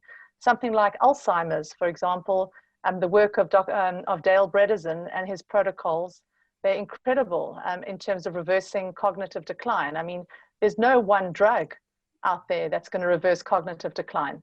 There is only extreme lifestyle intervention that is a proven therapeutic intervention for something like Alzheimer's or an autoimmune condition. You know, that's where functional medicine really comes in, because Western medicine, if I fall and break my arm, take me to the emergency room. Anything to do with acute care, take me to a mainstream doctor. If I've got a migraine that's for whatever reason out of control, don't tell me to take magnesium. I'm going to take a painkiller. But if I'm taking a painkiller like a Nurofen or every single day, then there's a problem. You know, so it's about how much do you engage with the acute model of medicine. And if you are looking at your group of kind of medicines around you, and that's what's keeping you every single day, it's just to consider. I would never say stop taking medicines, but start to think, like, how did I get to this point, and how can I start to move closer towards myself? And because sometimes there's a moving away from yourself. Hi, Elaine. Yes, hi, Aura. So lovely that you joined. Sorry, it's a different time frame here. I didn't even realize that I'm so. Oh. No, please Leora said something really interesting about Alzheimer. You know, I read a book, and it's mentioned that all this, I can say mystery illnesses are a bunch of heavy metals that we accumulate in our bodies during our lifetime.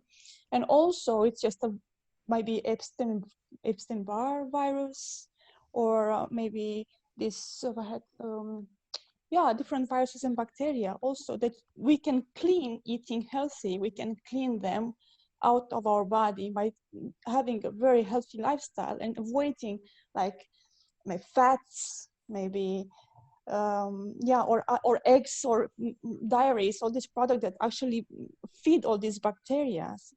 I don't know if you ever heard of Anthony William. You might have probably heard or not. It's one a medical medium. The medical medium with the celery juice, yeah. Exactly, it's one of his books I read, and I think it has makes sense. It does make sense, and I think, you know, I tend to be more moderate in my view, in terms of what I include and what I exclude, in terms of diet. But I do think if you do have a genetic predisposition, for example, to getting Alzheimer's, or if you know that there's a family member that, if a mother or a father had Alzheimer's, you know, I would start to be more aggressive in my approach.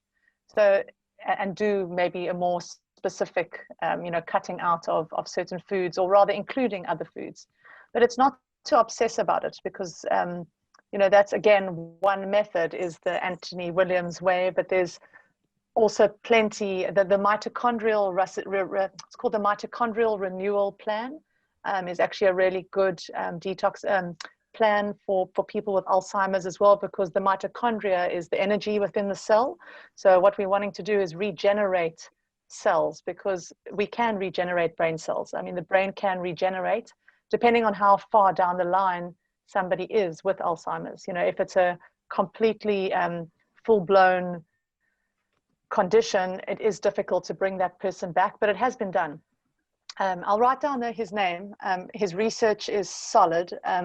He is the authority in the functional medicine world in this industry.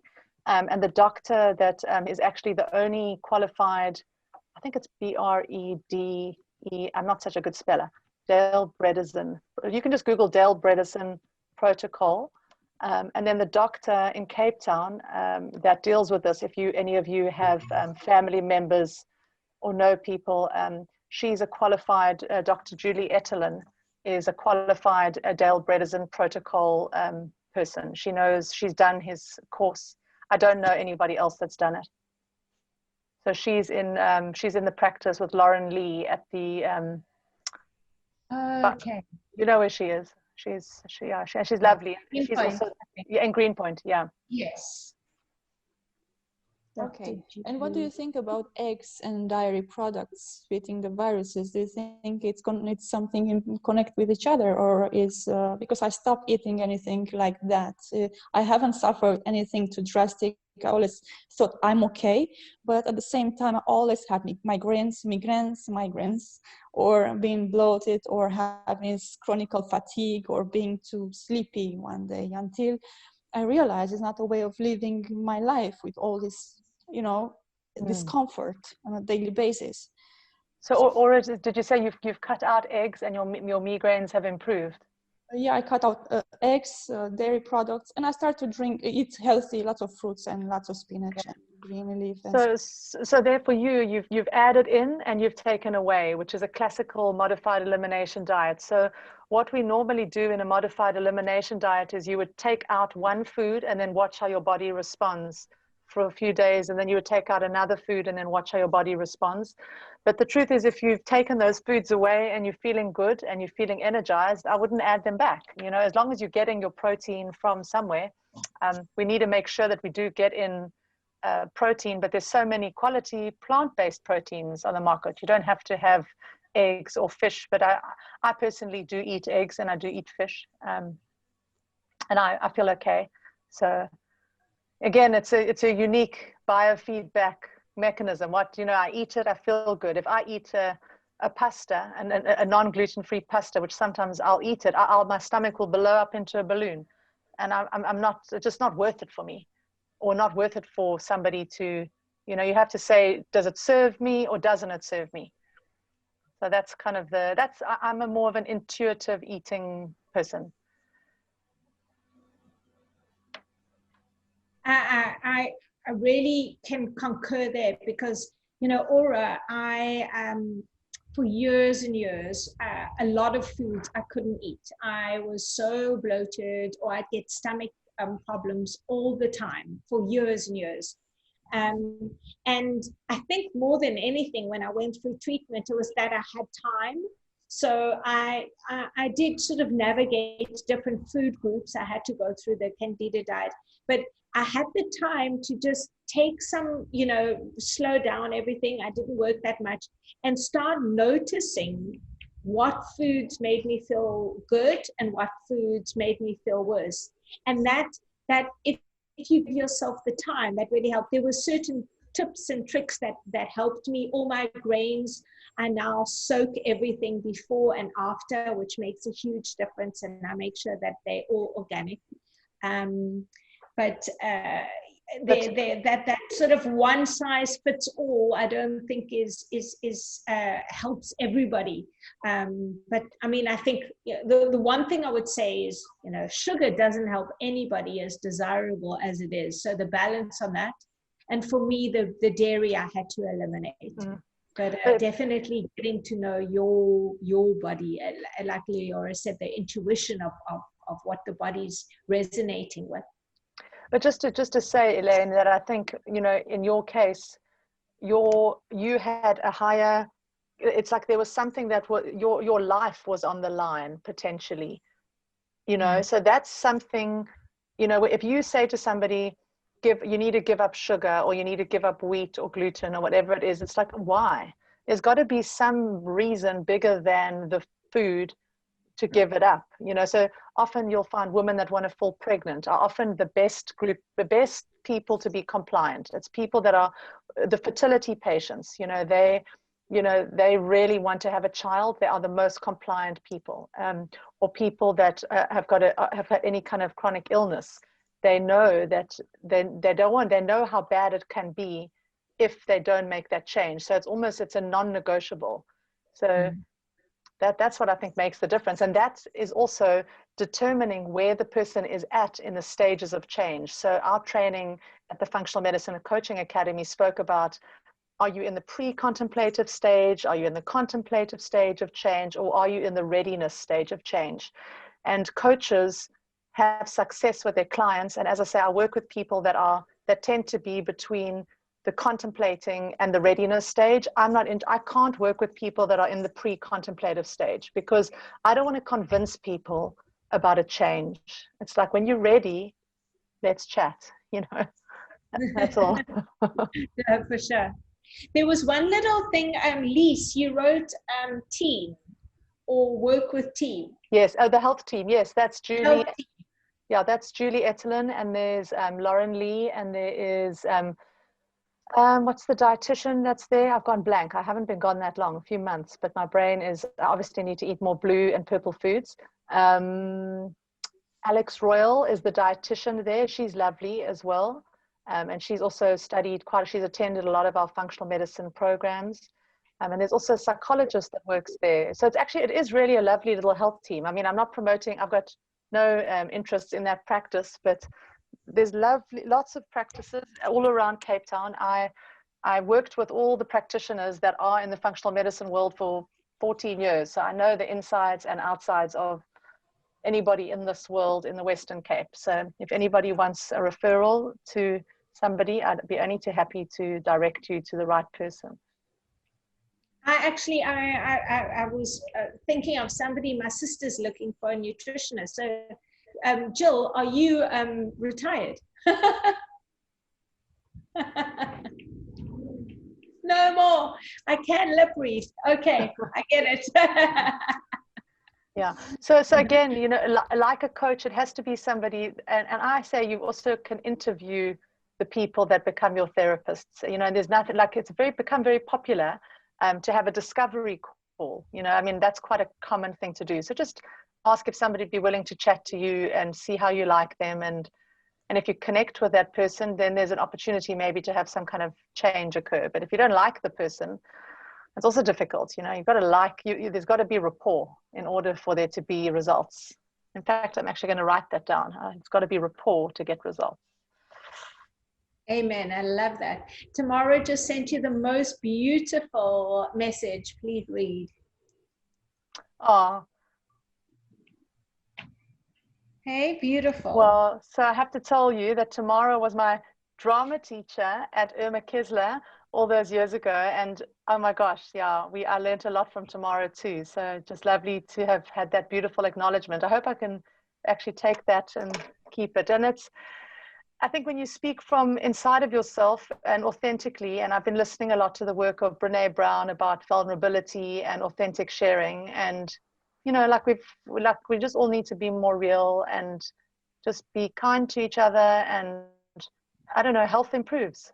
It's really just a simple, actually quite simple. People overcomplicate it, and people also, there's a lot of fear in healthcare, which is also something I'm committed to doing, is to stop making people feel so afraid about getting illness. And it's like that mind is focused on the disease rather than on the possibility of being healthy. You know, Lisa has a question, but I was going to say something and it slipped out of my. Yeah. Oh, something that I want to do just before it slips out of my brain is that in keeping with what you've just said, it's also, you know, I think for people to remember, you're not alone when you have to navigate your health. Know that you're not alone. And exactly listening to somebody like you who can guide and direct and, you know, even lead people to other practitioners that can facilitate in the right direction. It was something that I needed to know. It was of great comfort that I wasn't alone going through various things. So, you know, just that people remember that. Lise, go for it. You had a question. Well, there's a question here. How do you interview a practitioner before actually having an appointment? You know, I've known that's quite a popular thing overseas, where you can book a 20-minute discovery call with somebody and you can just hear their voice, or hear, if you like, how they sound, or research them properly. You know, look on their website, see if you like what they look like, you know, ask for referrals and recommendations, and just think. And again, you have to, or sometimes you have to try before. You have to try once. You know, you don't have to go back. I mean, if you don't like them, it's just a once-off. So I don't. No, it doesn't seem to be it's not a very South African thing to be able. There's often, I don't know how to put it, but sometimes there's an arrogance that comes with people that you meet. I met a very unfortunate nutritionist. I started on a journey, and I found the whole thing quite unpleasant. I didn't like her manner or the way she was chatting. It was like a bad date, and it was done like a really bad first date, and you know, stilted and didn't flow. And I paid a lot of money at the end of it, which I wasn't that charmed about. And I really would like to be able to interview them as much as they interview us. And I feel you're never afforded that opportunity of discovering. So you do a sense of, you say, who's the greatest green dietitian in Sequent? And you get a whole list of names, and then you take a chance, I guess. Yeah. But look, it's the same as, I mean, I like the fact that I have seen it. It's something they do overseas, or they do it here. You know, people have a free discovery call where for 15 minutes you can have a Zoom and you meet somebody and you see if there's a vibe, and then you try before you buy. But what I'm doing, and specifically why I'm working in groups, is because I want to maximize the opportunity for there to be change. So I'm very passionate about platforms like this, where I can have a lower cost center for people, and I could have a coaching group where there's like maybe 10 people in the group and everybody's paying less, because people, you know, it's the same, you know, and you said something now, Lisa, that maybe Jill was thinking, or Jill said something that Moira was thinking. And so there's kind of like this almost ping-ponging of ideas and thoughts in a cohesive environment. And I think it makes the medicine also accessible to more people. So that brings the cost center down, because there is a negative view of how much people sometimes have spent. And I've been on the receipt, I've seen it. I used to sell supplements. So I used to see what some people would do. They would literally shove thousands of rands of supplements down people's throats. But if they did, you know, because they had stock that they needed to sell. And I knew that, okay? Not everybody's got integrity in this industry, okay? As in any business, not everybody has integrity, but then again, it also depends on where you're at in your health journey, because oftentimes in the beginning, people will need a lot more nutrients to help kind of get them to be where they are. And then once they're healthier, they need a lot less down the line. But I definitely like this idea of discovery. I'm going to try it. Yeah, try it. You can just, maybe you can ask, you can phone the doctor's rooms and say, would it be possible, hi, it's Lisa speaking. Would it be possible before I book my appointment, just to have a chat with whoever for 5 minutes on the phone? And if they're not open to that, well then, maybe they may not be for you. Yeah, you know, maybe that's just not how they work though. I mean, I can't prescribe how that practice works. You know, everybody's got their, and a 5-minute call is often not a 5-minute call. It's sometimes a half-an-hour call. So just, there are some better practitioners than others. You're welcome to tell me what it is that you're looking for, and I can be your discovery call and help you to find someone in Cape Town if you're looking for someone in particular. All right. Yeah. Thank you. Okay, what are you drinking, Elaine? Hot Tea. water. Hot water. I thought something maybe exotic. Now, I was going to make some rooibos tea, but it was taking too long to boil the kettle. So it's kind of semi-boiled, but I do tend to prefer hot water than cold water. Okay, yeah, definitely. Well, that in terms of digestion, it is the most important thing to rather have warm rather than cold. I've got a comment. Yes. Well, right now we have no water in our area. I'd love to have a drink, some coconut water. Oh, sure. Because I've been doing all of this, whatever. Clean living, meditation, Tai Chi, Qigong. I'm having organic veggies. I'm growing my own. I take note of all that I eat. I'm really mindful about everything. I always make better choices.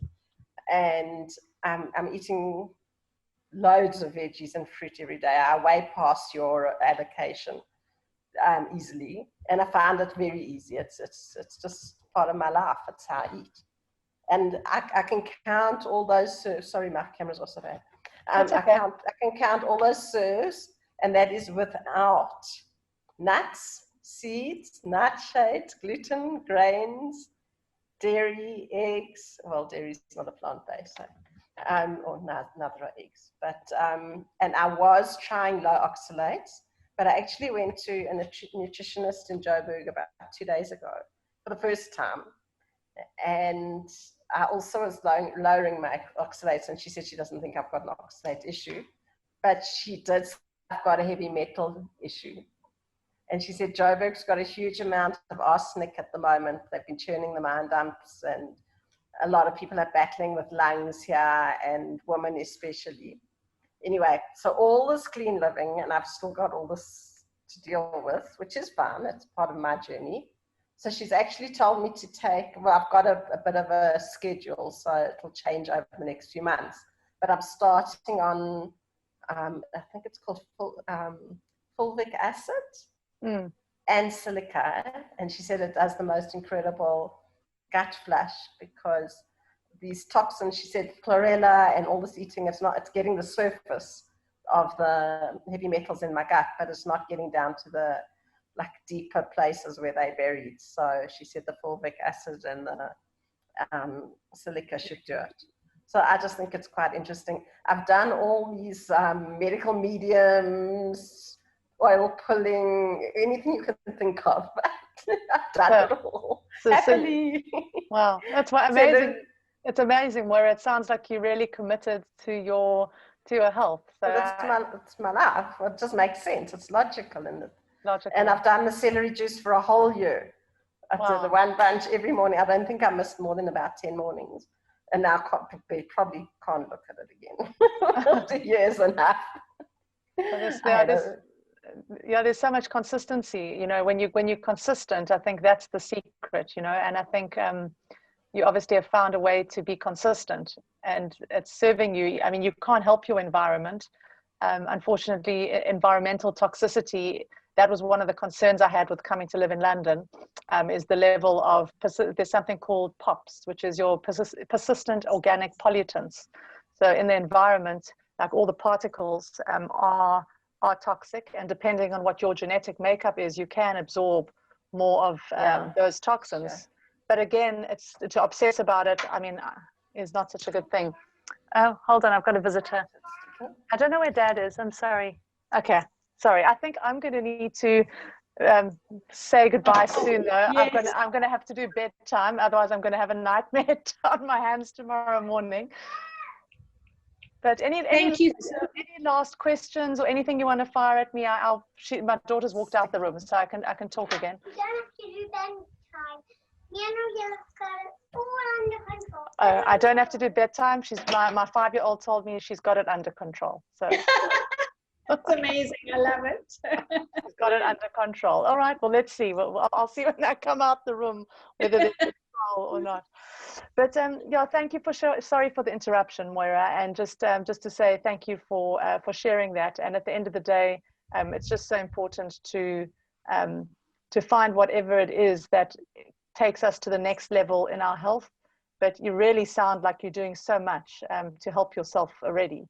So just carry on with what you're doing, and yeah. Wonderful. Thank you, Julie.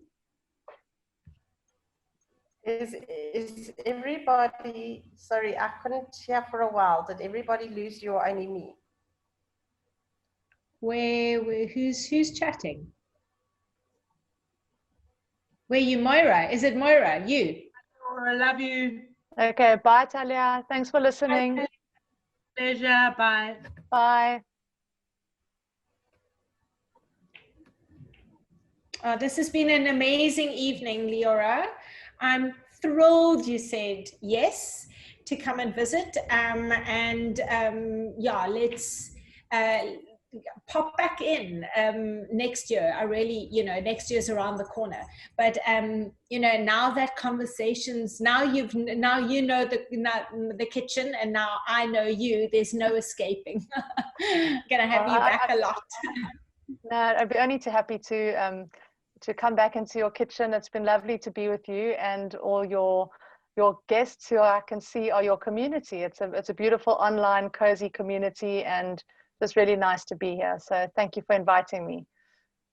Oh, only a pleasure. I'm very excited about this evening. It really makes my week when we can collaborate like this, and I see how many people just get so excited about their health. Isn't that wonderful? People are getting excited about their health. I love that. Absolutely. I think it's instead of the doctor telling you this is how it must be, it's about realizing that we are all participants. I think I love that word, participation. Yeah. Help ourselves, and join and learn, and there's so much information available, and just try on something new, try one thing, see how that goes, try another thing, see how that goes. If it doesn't work, try something else. Yeah, it's that curiosity, when you can cultivate the curiosity, then there's a desire to find out. And there's something about that word that I really loved, that I latched onto, a couple of years ago when I needed to navigate this health journey.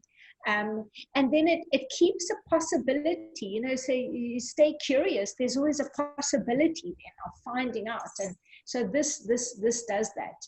And everything about what you're doing really allows the person to get involved, participate, and stay curious. So yeah, your whole presence, just exactly what Tamara said, is so spot on. So yeah, just a huge thank you again for your time. And it went on so much longer than you might have anticipated. So I'm very grateful. Your children are incredibly patient.